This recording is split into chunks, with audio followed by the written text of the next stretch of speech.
Hi hello friends, welcome back to my channel. Friends, ನೀವೇನು ನೋಡ್ತಿದ್ದೀರಾ ಈ ಬ್ಲೌಸು, ಇದಕ್ಕೆ ಒಂದು ಕಸ್ಟಮರ್ದು ಅವರು ಬಂದು ಒಂದು ಸ್ಟ್ಯಾಂಡರ್ಡ್ ಬೋಟಿಕಲ್ಲಿ ಈ ಬ್ಲೌಸ್ನ ಸ್ಟಿಚ್ ಮಾಡಿಸಿದ್ದಾರೆ.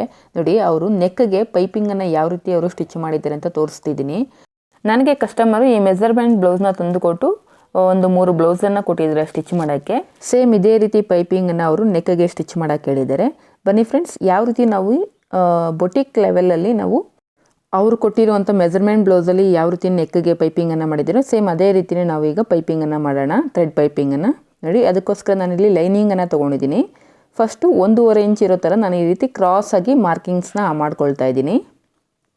ನಾವು ನೆಕ್ಗೆ ಥ್ರೆಡ್ ಪೈಪಿಂಗ್ನ ಸ್ಟಿಚ್ ಮಾಡಬೇಕಂದ್ರೆ ಕಂಪಲ್ಸರಿ ನಾವು ಲೈನಿಂಗು ಮತ್ತು ನಾವು ಮೈನ್ ಫ್ಯಾಬ್ರಿಕಲ್ಲಿ ಥ್ರೆಡ್ ಪೈಪಿಂಗ್ನ ಕೊಡ್ತೀವೋ ಅಥವಾ ಆಪೋಸಿಟ್ ಕಲರಲ್ಲಿ ಥ್ರೆಡ್ ಪೈಪಿಂಗ್ನ ಕೊಡ್ತೀವೋ ಅದು ಕೂಡ ನಾವು ಈ ರೀತಿ ಕ್ರಾಸಾಗಿ ಕಟ್ ಮಾಡ್ಕೋಬೇಕಾಗುತ್ತೆ. ಫಸ್ಟ್ ಇಲ್ಲಿ ನಾನು ಲೈನಿಂಗ್ ಮೇಲೆ ಈ ರೀತಿ ಮಾರ್ಕ್ ಮಾಡಿಕೊಂಡು ನೋಡಿ 1.5 ಇಂಚ್ ಇರೋ ಥರ ನಾನು ಕಟ್ ಮಾಡ್ಕೊಳ್ತಾ ಇದ್ದೀನಿ ಕ್ರಾಸ್ ಪೀಸಸ್ನ. ನೋಡಿ, ಎಲ್ಲವೂ ಕೂಡ 1.5 ಇಂಚ್ ಇರೋ ಥರ ನಾನು ಮಾರ್ಕ್ ಮಾಡಿಕೊಂಡು ನೀಟಾಗಿ ಕಟ್ ಮಾಡ್ಕೊಳ್ತಾ ಇದ್ದೀನಿ.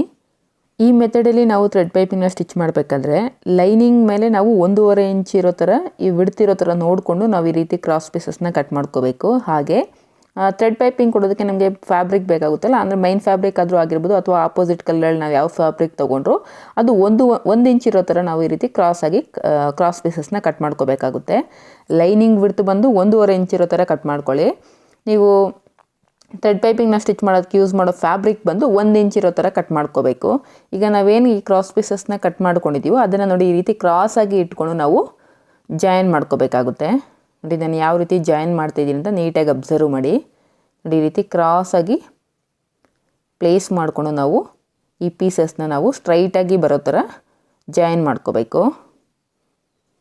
ನೋಡಿ,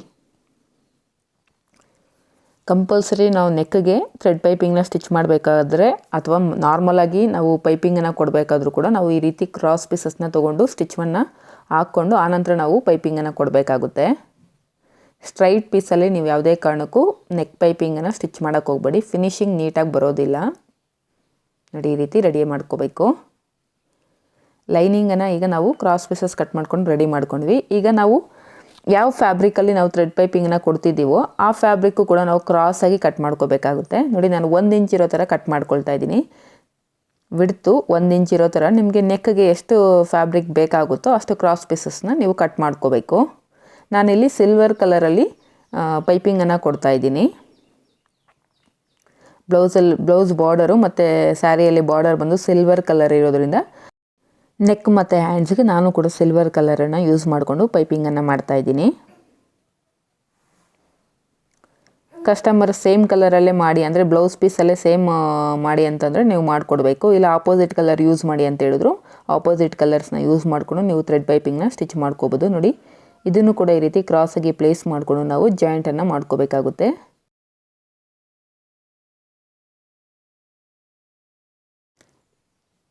ನೋಡಿ, ಈ ರೀತಿ ರೆಡಿ ಮಾಡ್ಕೊಂಡ್ಮೇಲೆ ಈಗ ನಾವು ಇದರೊಳಗಡೆ ಥ್ರೆಡ್ಡನ್ನು ಪ್ಲೇಸ್ ಮಾಡಿಕೊಂಡು ಸೆಂಟರ್ ಮಿಡ್ಲ್ಗೆ ನೋಡಿ ಫಸ್ಟ್ ಒಂದು ನಾಟನ್ನು ಹಾಕ್ಕೊಳ್ಳಿ. ಥ್ರೆಡ್ಗೆ ಎಡ್ಜಲ್ಲಿ ಇಟ್ಕೊಂಡು ಮಿಡ್ಲ್ಗೆ ಥ್ರೆಡ್ಡನ್ನು ಇಟ್ಕೊಂಡು ಈ ರೀತಿ ಫೋಲ್ಡ್ ಮಾಡಿಕೊಂಡು ನಾವು ಈಗ ಸ್ಟಿಚ್ಚನ್ನು ಹಾಕ್ಕೊತಾ ಹೋಗಬೇಕು. ನೀವು ಎಷ್ಟು ಸಣ್ಣದಾಗಿ ಸ್ಟಿಚ್ ಮಾಡ್ಕೊಳ್ತೀರಾ ಅನ್ನೋದ್ರ ಮೇಲೆ ನಿಮಗೆ ಥ್ರೆಡ್ ಪೈಪಿಂಗು ಫಿನಿಶಿಂಗ್ ಅನ್ನೋದು ನೀಟಾಗಿ ಬರುತ್ತೆ. ನೋಡಿ, ಬ್ಯಾಕ್ ಸೈಡ್ ಒಂದು ಹ್ಯಾಂಡಿಂದ ನೀವು ಏನು ಥ್ರೆಡ್ ಪೈಪಿಂಗ್ ಸ್ಟಿಚ್ ಮಾಡ್ತಿದ್ದೀರೋ ಅದನ್ನು ಈ ರೀತಿ ಫುಲ್ ಮಾಡ್ಕೊತಾ ಇರಬೇಕು. ಸ್ವಲ್ಪ ಲೈಟಾಗಿ ಎಳ್ಕೋಬೇಕು. ಮುಂದೆಗಡೆ ಒಂದು ಹ್ಯಾಂಡಲ್ಲಿ ಈ ರೀತಿ ಟೈಟಾಗಿ ಒಂದು ಕೈಯಿಂದ ಈ ರೀತಿ ಇಟ್ಕೊಂಡು ನೀವು ಸ್ಟಿಚ್ಚನ್ನು ಹಾಕ್ತಾ ಇರಬೇಕು. ಹಿಂದೆಗಡೆ ಒಂದು ಕ್ಲಾತಿಂದ ಅದನ್ನು ಸ್ವಲ್ಪ ಲೈಟಾಗಿ ಎಳ್ಕೋಬೇಕು. ಆಗ ನಿಮಗೆ ತುಂಬ ಸಣ್ಣದಾಗಿ ಪೈಪಿಂಗ್ ರೆಡಿ ಆಗುತ್ತೆ. ಹಾಗೆ ಥ್ರೆಡ್ ಪಕ್ಕದಲ್ಲೇ ನಿಮಗೆ ಸ್ಟಿಚ್ ಅನ್ನೋದು ಬೀಳುತ್ತೆ. ಎಲ್ಲೂ ಕೂಡ ನಿಮಗೆ ಥ್ರೆಡ್ ಪೈಪಿಂಗ್ ಅನ್ನೋದು ಲೂಸ್ ಅನ್ನೋದು ಬರೋದಿಲ್ಲ ಈ ರೀತಿ ನೀವು ಸ್ಟಿಚ್ ಮಾಡಿಕೊಂಡ್ರೆ. ಹಾಗೆ ಎಲ್ಲಿ ನೀವು ಜಾಯಿಂಟ್ಸ್ ಇರುತ್ತೋ ಆ ಜಾಯಿಂಟ್ಸನ್ನು ಸಪ್ರೇಟ್ ಮಾಡ್ಕೋಬೇಕು. ಆ ಕಡೆ ಒಂದು ಪೀಸು ಈ ಕಡೆ ಒಂದು ಪೀಸ್ ಬರೋ ಥರ ಸಪ್ರೇಟ್ ಮಾಡಿಕೊಂಡು ನೀವು ಅಲ್ಲಿ ಸ್ಟಿಚ್ಚನ್ನು ಹಾಕ್ಕೋಬೇಕು. ನೋಡಿ, ಈ ರೀತಿ ಮಿಡ್ಲಲ್ಲಿ ನಾವು ಥ್ರೆಡ್ಡನ್ನು ಇಟ್ಕೊಂಡು ನೀಟಾಗಿ ಸ್ಟಿಚ್ಚನ್ನು ಹಾಕ್ಕೊಂಡಿದ್ದೀವಿ. ಈಗ ಇದನ್ನು ನಾವು ಫಸ್ಟೇ ರೆಡಿ ಮಾಡಿ ಇಟ್ಕೊಂಡಿದ್ದೀವಿ, ಅಂದರೆ ಲೈನಿಂಗ್ ಪೀಸು ರೆಡಿ ಮಾಡಿ ಇಟ್ಕೊಂಡಿದ್ದೀವಲ್ಲ ಕ್ರಾಸ್ ಪೀಸು, ಅದಕ್ಕೆ ಅಟ್ಯಾಚ್ ಮಾಡ್ಕೋಬೇಕು. ನೋಡಿ, ಲೈನಿಂಗ್ ಪೀಸ್ ಏನು ಖರ್ಚು ಅನ್ನೋದು ನೋಡಿ ಮಿಷಿನ್ಗೆ ಆಪೋಸಿಟ್ ಸೈಡಲ್ಲಿ ಇಟ್ಕೊಂಡಿದ್ದೀನಿ. ಪ್ಲೇಸ್ ಮಾಡೋ ಥರ ಇಟ್ಕೊಂಡು ಒಂದು ಹೆಡ್ಜಲ್ಲಿ ನಾವು ಈಗ ಒಂದು 1/4 ಇಂಚು ಮಾರ್ಜಿನ್ಗೆ ಈ ಥ್ರೆಡ್ ಪೈಪಿಂಗ್ನ ಪ್ಲೇಸ್ ಮಾಡಿಕೊಂಡು ಸ್ಟಿಚ್ಚನ್ನು ಹಾಕ್ಕೊತ ಹೋಗಬೇಕು. ಇಲ್ಲೂ ಕೂಡ ನೀಟಾಗಿ ಹಿಂದೆ ಕಡೆ ಒಂದು ಕೈಯನ್ನು ಬಳಸ್ಕೊಂಡು ಸ್ವಲ್ಪ ಲೈಟಾಗಿ ಎಳ್ಕೋಬೇಕು. ಆಗಲೇ ನಿಮಗೆ ಥ್ರೆಡ್ ಪೈಪಿಂಗ್ ಅನ್ನೋದು ತುಂಬ ಟೈಟಾಗಿ ಸ್ಟಿಚ್ ಮಾಡ್ಕೊಳ್ಳೋಕೆ ಸಾಧ್ಯ ಆಗುತ್ತೆ. ಇಲ್ಲಾಂದರೆ ಲೂಸ್ ಬಂದುಬಿಡುತ್ತೆ. ನಿಮಗೆ ಲೂಸ್ ಬಂದಾಗ ಫಿನಿಶಿಂಗ್ ಅನ್ನೋದು ನೀಟಾಗಿ ಬರೋದಿಲ್ಲ.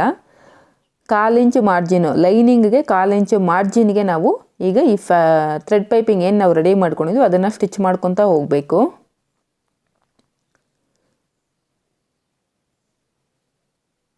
ತುಂಬ ಈಸಿಯಾಗಿ ಸ್ಟಿಚ್ ಮಾಡ್ಕೋಬೋದು ಫ್ರೆಂಡ್ಸ್, ಆದರೆ ಪ್ರಾಕ್ಟೀಸ್ ಆಗಬೇಕು ಅಷ್ಟೇ.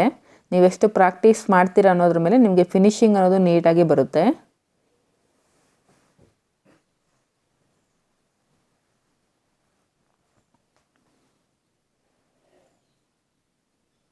ನೋಡಿ ಈ ರೀತಿ ಸ್ಟಿಚ್ ಮಾಡಿದ ನಂತರ ನೋಡಿ ಬ್ಯಾಕ್ ಸೈಡ್ ತೋರಿಸ್ತೀನಿ. 1/4 ಇಂಚು ಮಾರ್ಜಿನ್ಗೆ ನಾವು ಸ್ಟಿಚ್ಚನ್ನು ಹಾಕಿದ್ದೀವಿ. ಈಗ 1/4 ಇಂಚು ಮಾರ್ಜಿನ್ ಇಟ್ಕೊಂಡು ಎಕ್ಸಸ್ ಇರೋಂಥ ಎಲ್ಲ ಫ್ಯಾಬ್ರಿಕ್ನು ಟ್ರಿಮ್ ಮಾಡ್ಕೊಬಿಡಬೇಕು.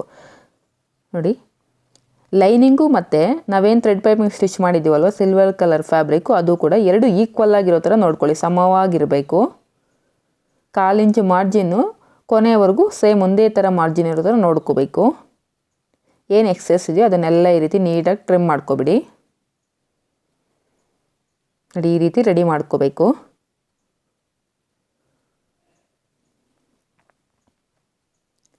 ಈಗ ಇದನ್ನು ನಾವು ಬ್ಲೌಸ್ ನೆಕ್ಗೆ ಯಾವ ರೀತಿ ಸ್ಟಿಚ್ ಮಾಡೋದು ಅಂತ ತೋರಿಸ್ಕೊಡ್ತೀನಿ. ನೋಡಿ ಐಪಟ್ಟಿ ಸೈಡಿಂದ ಅಂದರೆ ಉಕ್ಸ್ ಪಟ್ಟಿ ಸೈಡಿಂದ ನಾವು ಈಗ ಈ ಪೈಪಿಂಗನ್ನು ಸ್ಟಿಚ್ ಮಾಡ್ಕೊತ ಹೋಗಬೇಕು. ನಾವೇನು thread piping silver colour thread piping ready ಮಾಡಿದ್ವಿ ಅದು ನಮಗೆ ಲೈನಿಂಗ್ ಮೇಲೆ ಬರೋ ಥರ ಈ ರೀತಿ ಪ್ಲೇಸ್ ಮಾಡಿಕೊಂಡು ಲೈನಿಂಗು ಮೇಲೆ ಬರೋ ಥರ ಈ ರೀತಿ ನಾವು ನೆಕ್ ಸುತ್ತೂರನ್ನ ನಾವೀಗ ಥ್ರೆಡ್ ಪೈಪಿಂಗ್ನ ಸ್ಟಿಚ್ ಮಾಡ್ಕೋಬೇಕಾಗುತ್ತೆ. 1/4 ಇಂಚು ಮಾರ್ಜಿನ್ ಇರೋ ಥರ ನೋಡಿಕೊಂಡು ನೀಟಾಗಿ ನಾವು ಈ ಪೈಪಿಂಗನ್ನು ಸ್ಟಿಚ್ ಮಾಡ್ಕೊತ ಹೋಗಬೇಕು. ಹಾಗೆ ಇಲ್ಲಿ ನಮಗೆ ಏನು ಶೋಲ್ಡರ್ ಹತ್ರ ಖರ್ಚಿರುತ್ತಲ್ಲ ಆ ಖರ್ಚು ಬ್ಯಾಕ್ ಸೈಡಿಗೆ ಬರೋ ಥರ ಫೋಲ್ಡ್ ಮಾಡಿಕೊಂಡು ನೀವು ಸ್ಟಿಚ್ಚನ್ನು ಹಾಕ್ಕೊಳ್ಳಿ. ಥ್ರೆಡ್ ಪೈಪಿಂಗ್ನ ಸ್ಟಿಚ್ ಮಾಡುವಾಗ ಒಂದು ಚೆನ್ನಾಗಿ ನೆನ್ಪಿಟ್ಕೊಳ್ಳಿ, ನಿಮ್ಮ ಒಂದು ಹ್ಯಾಂಡು ಕ್ಲಾತನ್ನು ಸ್ವಲ್ಪ ಲೈಟಾಗಿ ಎಳ್ಕೊತಾ ಇರಬೇಕು ಹಿಂದೆಗಡೆ ನೋಡಿ ಈ ರೀತಿ.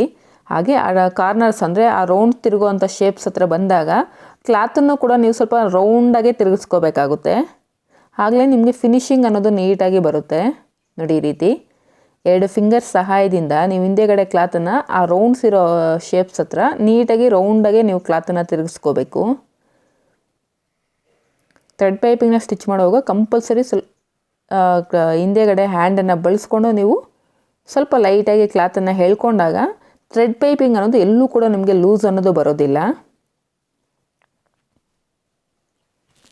ನೋಡಿ ಈ ಕಾರ್ನರ್ ಹತ್ರ ಬಂದಾಗ ಈ ರೀತಿ ಸ್ವಲ್ಪ ನೀವು ಕೂಡ ಕ್ರಾಸಾಗಿ ಕ್ಲಾತನ್ನು ಜರುಗಿಸ್ಕೋಬೇಕಾಗುತ್ತೆ. 1/4 ಇಂಚು ಮಾರ್ಜಿನ್ ಇರೋ ಥರ ನೋಡಿಕೊಂಡು ನೀಟಾಗಿ ಸ್ಟಿಚ್ಚನ್ನು ಹಾಕ್ಕೋಬೇಕು. ನೋಡಿ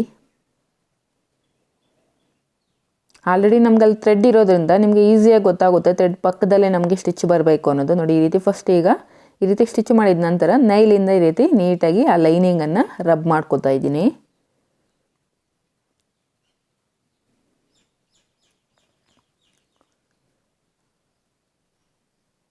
ಆ ಕಾರ್ನರ್ಸ್ ಏನಂದ್ರೆ ಆ ರೌಂಡ್ ಶೇಪ್ಸ್ ಏನಿರುತ್ತೋ ಅಲ್ಲೆಲ್ಲ ನಾವು ಕಟ್ಸನ್ನು ಇಟ್ಕೋಬೇಕು. ನೋಡಿ ಈಗ ನೋಡಿ ಏನು ಆ ರೌಂಡ್ ಶೇಪ್ಸ್ ಇರುತ್ತೋ ಅಲ್ಲೆಲ್ಲ ನಾವು ಈ ರೀತಿ ಕಟ್ಸನ್ನು ಇಟ್ಕೋಬೇಕು. ಫ್ರೆಂಡ್ಸ್ ಈ ವಿಡಿಯೋದಲ್ಲಿ ಏನೇ ಡೌಟ್ಸ್ ಇದ್ದರೂ ಕೂಡ ನನಗೆ ಕಮೆಂಟ್ ಮಾಡಿ ತಿಳಿಸಿ. ಅಂದರೆ ನಿಮಗೆಲ್ಲಾದರೂ ಅರ್ಥ ಆಗಲಿಲ್ಲ ಅಂದರೆ ಖಂಡಿತವಾಗ್ಲೂ ನನಗೆ ಕಮೆಂಟ್ ಮೂಲಕ ತಿಳಿಸ್ಕೊಡಿ. ನೋಡಿ ಈ ರೀತಿ ಕಟ್ಸಿಡುವಾಗ ನಾವೇನು ಸ್ಟಿಚ್ ಮಾಡಿದ್ದೀವಲ್ವ ಆ ಥ್ರೆಡ್ ಪೈಪಿಂಗು ಆ ಥ್ರೆಡ್ ಕಟ್ ಆಗದೆ ಇರೋ ಥರ ನೀವು ಈ ರೀತಿ ಕಟ್ಸನ್ನು ಇಟ್ಕೋಬೇಕಾಗುತ್ತೆ. ಯಾವುದೇ ಕಾರಣಕ್ಕೂ ಆ ಥ್ರೆಡ್ಡು ನಾವೇನು ಸ್ಟಿಚ್ ಮಾಡಿದ್ದೀವಲ್ವ ಆ ಸ್ಟಿಚ್ ಅನ್ನೋದು ಕಟ್ ಆಗಬಾರ್ದು. ಆ ರೌಂಡ್ಸ್ ಏನಿರುತ್ತೋ ಆ ರೌಂಡ್ಸ್ ಹತ್ರ ಮಾತ್ರ ನೀವು ಈ ರೀತಿ ಕಟ್ಸನ್ನು ಇಟ್ಕೊಂಡ್ರೆ ಸಾಕಾಗುತ್ತೆ. ಈಗ ನಾವೇನು 1/4 ಇಂಚು ಮಾರ್ಜಿನನ್ನು ಬಿಟ್ಟು ನಾವು ಈಗ ಥ್ರೆಡ್ ಪೈಪಿಂಗ್ನ ಸ್ಟಿಚ್ ಮಾಡಿದ್ದೀವೋ ಆ ಮಾರ್ಜಿನ್ಗೆ ಈಗ ನಮ್ಮ ಲೈನಿಂಗನ್ನು ಈ ರೀತಿ ಫೋಲ್ಡ್ ಮಾಡಿಕೊಂಡು ಆ ಥ್ರೆಡ್ ಪಕ್ಕದಲ್ಲೇ ಸ್ಟಿಚ್ಚನ್ನು ಹಾಕ್ಕೊತ ಹೋಗಬೇಕು. ನೋಡಿ ಈ ರೀತಿ. ಯಾಕೆ ನಾವು ಲೈನಿಂಗನ್ನು 1.5 ಇಂಚ್ ಎಕ್ಸ್ಟ್ರಾ ತೊಗೋತೀವಿ ಅಂದರೆ ಇದೇ ಕಾರಣಕ್ಕೆ. ನೋಡಿ ನಾವೇನು 1/4 ಇಂಚು ಮಾರ್ಜಿನ್ಗೆ ಥ್ರೆಡ್ ಪೈಪಿಂಗ್ನ ಸ್ಟಿಚ್ ಮಾಡಿರ್ತೀವೋ ಆ ಮಾರ್ಜಿನ್ಗೆ ಲೈನಿಂಗನ್ನು ಈ ರೀತಿ ಕೆಳಗಡೆಗೆ ಫೋಲ್ಡ್ ಮಾಡಿಕೊಂಡು ಥ್ರೆಡ್ ಪಕ್ಕದಲ್ಲೇ ಸ್ಟಿಚ್ಚನ್ನು ಹಾಕ್ಕೊತಾ ಹೋಗಬೇಕು.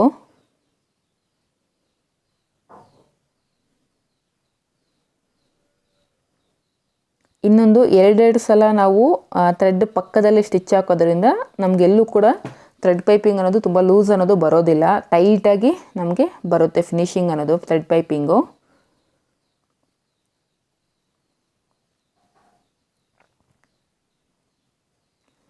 ನೀವೇನು 1/4 ಇಂಚು ಮಾರ್ಜಿನ್ಗೆ ನೀವು ಥ್ರೆಡ್ ಪೈಪಿಂಗ್ನ ಸ್ಟಿಚ್ ಮಾಡಿರ್ತೀರೋ ಕರೆಕ್ಟಾಗಿ ನೀವು ಸ್ಟಾರ್ಟಿಂಗಿಂದ ಎಂಡಿಂಗ್ವರೆಗೂ ಒಂದೇ ಮಾರ್ಜಿನನ್ನು ಇಟ್ಕೊಂಡು ಸ್ಟಿಚ್ ಮಾಡಿದಾಗ ನಿಮಗೆ ಫಿನಿಶಿಂಗ್ ಅನ್ನೋದು ನೀಟಾಗಿ ಬರುತ್ತೆ. ಹಾಗೆ ಈ ರೀತಿ ಫೋಲ್ಡ್ ಮಾಡುವಾಗೂ ಅಷ್ಟೇ ಒಂದೇ ಸಮವಾಗಿ ನೀವು ಫೋಲ್ಡನ್ನು ಮಾಡ್ಕೊಳ್ತಾ ಸ್ಟಿಚ್ಚನ್ನು ಹಾಕ್ಕೋಬೋದು.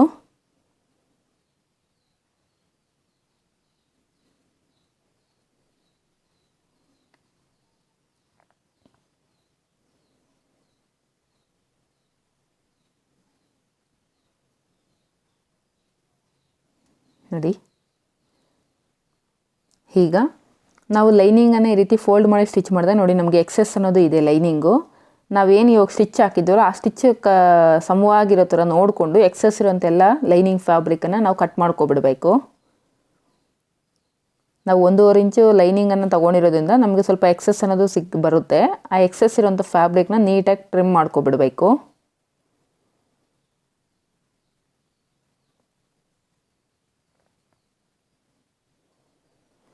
ಈ ರೀತಿ ಟ್ರಿಮ್ ಮಾಡುವಾಗ ಸ್ವಲ್ಪ ನಿಧಾನವಾಗಿ ಹುಷಾರಾಗಿ ಟ್ರಿಮ್ ಮಾಡ್ಕೊಳ್ಳಿ. ಯಾಕಂದರೆ ಬ್ಲೌಸ್ ಪೀಸ್ ಅಂದರೆ ಮೈನ್ ಫ್ಯಾಬ್ರಿಕು ಮತ್ತು ಲೈನಿಂಗ್ ಎರಡೂ ಇರೋದ್ರಿಂದ ನೀವು ಅದನ್ನು ಕೂಡ ಕಟ್ ಮಾಡೋ ಚಾನ್ಸಸ್ ಇರುತ್ತೆ. ಸೊ ನೋಡಿಕೊಂಡು ನಿಧಾನವಾಗಿ ಸ್ಟಿಚ್ ಮಾಡ್ಕೊಳ್ಳಿ. ಈಗ ನೀಟಾಗಿ ಫೋಲ್ಡ್ ಮಾಡಿಕೊಂಡು ಈ ರೀತಿ ಸ್ಟಿಚ್ಚನ್ನು ಹಾಕ್ಕೊತ ಹೋಗಬೇಕು. 1/4 ಇಂಚು ಮಾರ್ಜಿನ್ಗೆ ಈ ರೀತಿ ಸ್ಟಿಚ್ಚನ್ನು ಹಾಕ್ಕೋಬೇಕು. ನೀವು ಬೇಕಾದರೆ ಇಲ್ಲಿ ಲೂಸ್ ಸ್ಟಿಚ್ಚನ್ನು ಹಾಕ್ಕೊಂಡು ಎಮ್ಮಿಂಗನ್ನು ಮಾಡಿಕೊಂಡ್ರೆ ಇನ್ನೂ ಕೂಡ ಫಿನಿಶಿಂಗ್ ಅನ್ನೋದು ನೀಟಾಗಿರುತ್ತೆ. ನೋಡಿ, 1/4 ಇಂಚು ಮಾರ್ಜಿನ್ಗೆ ಆ ರೌಂಡ್ಸ್ ತಿರುಗೋ ಹತ್ರ ಕೂಡ ನಾನು ಕ್ಲಾತನ್ನು ಈ ರೀತಿ ರೌಂಡಾಗಿ ತಿರುಗಿಸ್ಕೊಂಡು ನೀವು ಸ್ಟಿಚ್ಚನ್ನು ಹಾಕ್ಕೋಬೇಕು. ನಾನಿಲ್ಲಿ 1/4 ಇಂಚು ಮಾರ್ಜಿನ್ಗೆ ಸ್ಟಿಚ್ಚನ್ನು ಹಾಕ್ಕೊಂಡು ಹೋಗ್ತಾ ಇದ್ದೀನಿ.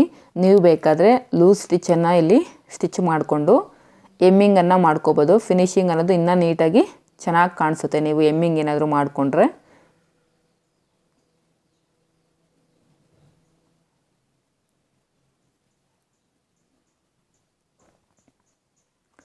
ನೀವೇನು ಈಗ 1/4 ಇಂಚು ಸ್ಟಿಚ್ ಹಾಕ್ತಾ ಇದ್ದೀರಲ್ವ, ಅದು ನೀವೇನು ಬ್ಯಾಕ್ ಸೈಡ್ ಫೋಲ್ಡ್ ಮಾಡಿರ್ತೀರಲ್ವ ಕ್ಲಾತು, ಅಂದರೆ 1/4 ಇಂಚು ಮಾರ್ಜಿನ್ಗೆ ನೀವು ಆವಾಗಲೇ ಫೋಲ್ಡ್ ಮಾಡಿದಿವ ಆ ಫೋಲ್ಡಿಂಗ್ ಮೇಲೆ ಬರೋ ಥರನೇ ಸ್ಟಿಚ್ ಹಾಕ್ಕೋಬೇಕು.